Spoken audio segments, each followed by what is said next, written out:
ഈശോമിശിഹായിക്ക് സ്തുതിയായിരിക്കട്ടെ. പ്രാർത്ഥിച്ച് ആരംഭിക്കാം. കർത്താവായ ഈശോയെ, ദിവ്യരഹസ്യങ്ങളെക്കുറിച്ച് ചിന്തിക്കുന്ന ഞങ്ങളുടെ ബുദ്ധിയെ പ്രകാശിപ്പിക്കണമേ.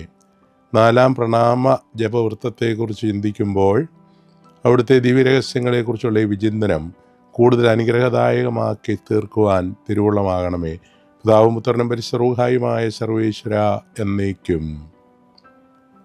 സ്നേഹമുള്ളവരെ, നമ്മളിന്ന് 4-ാം പ്രണാമ ജപവൃത്തത്തിലേക്ക് കടക്കുകയാണ്. പതിവ് പോലെ നമുക്കറിയാം, കുശാപ്പ, പ്രാർത്ഥനാഭ്യർത്ഥന, പ്രാർത്ഥന, പ്രണാമജപം, കാനോന, ഇങ്ങനെയാണല്ലോ ഈ എല്ലാ പ്രണാമജപവൃത്തത്തിൻ്റെയും ക്രമീകരണം. ഇവിടെ ഈ കുശാപ്പയിൽ ഒരു പ്രത്യേകത നമ്മൾ കാണുന്നത്, ഇതൊരു മധ്യസ്ഥ പ്രാർത്ഥനയുടെ ശൈലിയാണ്. അവന് വേണ്ടി അർപ്പിക്കപ്പെടുന്ന ജീവബലി സ്നേഹത്തിൽ കൈക്കൊള്ളുവാൻ കാർമ്മികൻ തീഷ്ണതയോടെ മാധ്യസ്ഥ്യം പ്രാർത്ഥിക്കുന്നു എന്ന് നർസൈ സൂചിപ്പിക്കുന്നു. ഈ മാധ്യസ്ഥ പ്രാർത്ഥനയിൽ പുരോഹിതൻ സഭയ്ക്ക് വേണ്ടി, സഭയുടെ മേലധികാരികൾക്ക് വേണ്ടി, സഭാപിതാക്കന്മാർക്ക് വേണ്ടി എല്ലാം പ്രാർത്ഥിക്കുകയാണ്. ഈ പ്രാർത്ഥന സഭയുടെ ഐക്യവും അതുപോലെ സഭകൾ തമ്മിലുള്ള ബന്ധവും എല്ലാം സൂചിപ്പിക്കുകയാണ്. മാർപ്പാപ്പായ്ക്ക് വേണ്ടി പ്രാർത്ഥിക്കുന്നു. സഭകളുടെ കൂട്ടായ്മയാണെന്നും എല്ലാ സഭകളും ഐക്യത്തിലാണെന്നുമുള്ള ചിന്തയാണ് ഇവിടെ അവതരിപ്പിക്കപ്പെടുന്നത്. തുടർന്ന് സഭാതലവിന് വേണ്ടി പ്രാർത്ഥിക്കുന്നു. സഭാതലവിന് വേണ്ടി പ്രാർത്ഥിക്കുമ്പോൾ എല്ലാ രൂപതകളും ഐക്യത്തിൽ ജീവിക്കുന്നു. എല്ലാ രൂപതകൾക്കും സഭാകേന്ദ്രത്തോടുള്ള ബന്ധം പ്രകടിപ്പിക്കുന്നു. അതിരൂപതയ്ക്ക് വേണ്ടി പ്രാർത്ഥിക്കുമ്പോൾ രൂപതയും അതിരൂപതയും തമ്മിലുള്ള ബന്ധമാണ് സൂചിപ്പിക്കുന്നത്. രൂപതാധ്യക്ഷന് വേണ്ടി പ്രാർത്ഥിക്കുമ്പോൾ രൂപതയിലെ എല്ലാ പള്ളിക്കാരും രൂപതാധ്യക്ഷനോട് ബന്ധപ്പെട്ടിരിക്കുന്നു എന്ന് നമ്മെ ഓർമ്മിപ്പിക്കുകയാണ്. അതുകൊണ്ടാണ് സഭയുടെ ഐക്യത്തെ സൂചിപ്പിക്കുന്നു എന്ന് നാം പറഞ്ഞത്. ഈ പ്രാർത്ഥനയുടെ 2-ാം ഭാഗത്തേക്ക് വരുമ്പോൾ ദൈവജനത്തിന് വേണ്ടിയും പുരോഹിതന് വേണ്ടിയും പ്രാർത്ഥിക്കുകയാണ്. പാപങ്ങൾ പൊറുക്കുന്നതിന്, കടങ്ങൾ മോചിക്കുന്നതിന്, അങ്ങനെ കൂടുതൽ ഈശോയെ സ്വീകരിക്കുവാൻ യോഗ്യരാകുന്നതിന് വേണ്ടിയിട്ടാണ് ഇവിടെ പ്രാർത്ഥിക്കുന്നത്. ഇവിടെ അനുസ്മരിക്കപ്പെടുന്നത് ഈശോയ്ക്ക് വേണ്ടി പരിപൂർണമായിട്ട് ജീവിതം സമർപ്പിച്ച ആളുകളെയാണ്. ശ്ലീഹന്മാർ, രക്തസാക്ഷികൾ, വന്ദകന്മാർ, അങ്ങനെയുള്ള ആളുകളെല്ലാം അനുസ്മരിക്കുകയാണ്. ഒപ്പം രോഗികൾ, ക്ലേശിതർ, പീഡിതർ, ആകുലർ തുടങ്ങിയ ആളുകളെ അനുസ്മരിക്കുന്നു.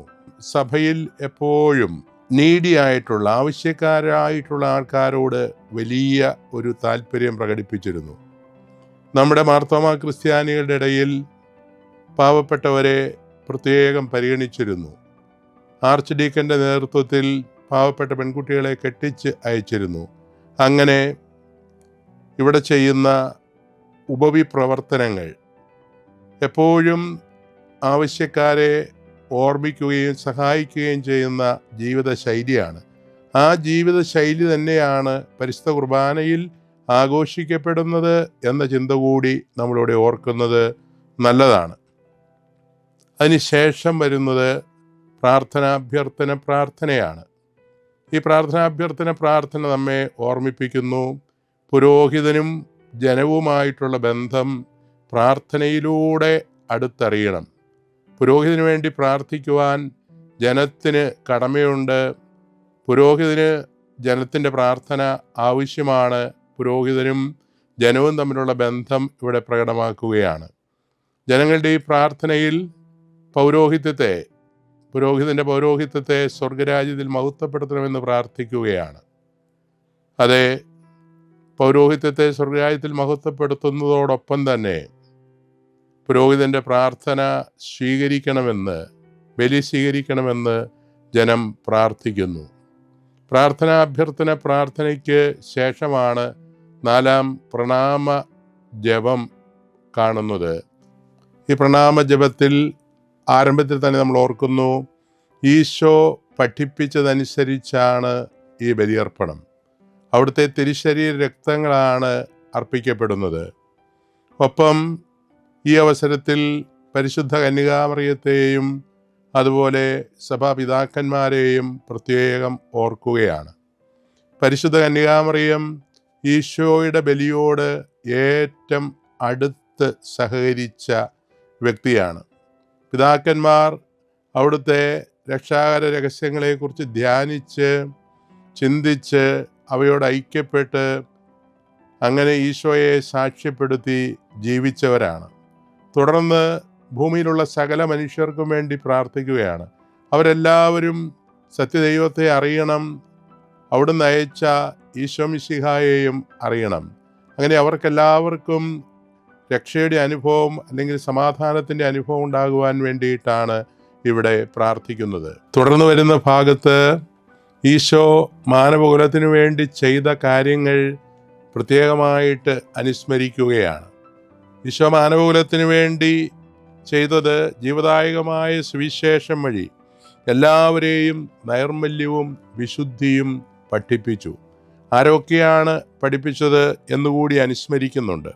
പ്രവാചകന്മാർ, ശ്ലീഹന്മാർ, രക്തസാക്ഷികൾ, വന്ദകന്മാർ, വേദപാരംഗതന്മാർ, മെത്രാന്മാർ, പുരോഹിതന്മാർ, ശംശാനമാർ, മാമോദീസ സ്വീകരിച്ച എല്ലാവരെയും. അങ്ങനെ എല്ലാവരെയും ജീവദായകമായ സുവിശേഷം വഴി അവിടുന്ന് നൈർമല്യവും വിശുദ്ധിയും പഠിപ്പിച്ചു. ചുരുക്കത്തിൽ സകലരുടെയും രക്ഷ സാധിക്കുന്നതിന് വേണ്ടിയിട്ടാണ് അവിടുന്ന് ഭൂമിയിലേക്ക് വന്നത്. ഇക്കാര്യം നമ്മൾ ഓർക്കുകയാണ്. അവസാന ഭാഗത്തേക്ക് വരുമ്പോൾ റൂഹാക്ഷണ പ്രാർത്ഥനയ്ക്ക് ജനങ്ങളെ സജ്ജമാക്കുമ്പോൾ ഈശോ നൽകിയ മാതൃക അനുസരിച്ചാണ് പരമ്പരാഗതമായി ഈ ബലി അർപ്പിക്കപ്പെടുന്നത് എന്നുള്ള സത്യം കൂടി അനുസ്മരിക്കുകയാണ്. ഈശോയുടെ രക്ഷാകര രഹസ്യങ്ങളാണ് ഇതിൽ അനുസ്മരിക്കപ്പെടുന്നത്. അവിടുത്തെ പീഡാനുഭവം, മരണം, ഉത്ഥാനം ഇതെല്ലാം ഇവിടെ ആചരിക്കപ്പെടുകയാണ്, അനുഷ്ഠിക്കപ്പെടുകയാണ്. ഈ ഒരു നല്ല ദൈവാനുഭവത്തിൻ്റെ പശ്ചാത്തലത്തിലാണ് തുടർന്ന് റൂഹാക്ഷണ പ്രാർത്ഥനയിലേക്ക് പ്രവേശിക്കുന്നത്. റൂഹാക്ഷണ പ്രാർത്ഥന നാം ഇതിനോടകം പഠിച്ചു കഴിഞ്ഞതാണ്. അതുകൊണ്ട് ഈ ക്ലാസ് ഇവിടെ ഇപ്പോൾ അവസാനിപ്പിക്കുന്നു. ഈശോ മിശിഹായ്ക്ക് സ്തുതിയായിരിക്കട്ടെ.